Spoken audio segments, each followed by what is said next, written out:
C'est la boîte à questions. Aujourd'hui, on parle du deuil et on a des questions de Laetitia. C'est parti. En consultant les annales akashiques, est-ce qu'on peut avoir des réponses concernant une personne décédée? Il n'y a pas besoin d'aller dans les annales akashiques. Les entités, les esprits et les morts sont des vibrations qui naviguent entre différents plans astrales et si elles sont disponibles au moment où vous l'appelez, elles peuvent se présenter. Les annales akashiques, c'est quelque chose de différent. C'est une vibration extrêmement haute qui recueille toutes les informations sur l'humanité. Une âme errante, une personne décédée, une âme qui est montée, n'accède pas aux annales akashiques. Elles ne sont pas sur les mêmes plans divins.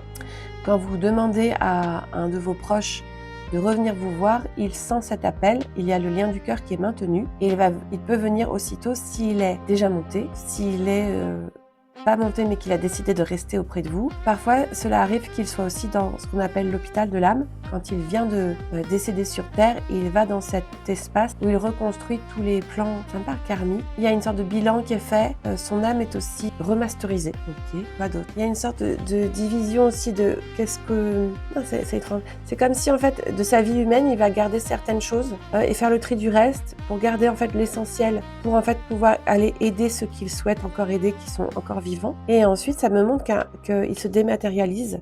C'est une partie qui va se dématérialiser au bout d'un moment quand elle est obsolète, mais ça n'impacte pas l'essence de l'âme même. Et en fait, l'âme va continuer son évolution tout en laissant cette mémoire en fait. C'est comme si c'était une mémoire avec un disque dur de toute cette vie passée, il garde des informations.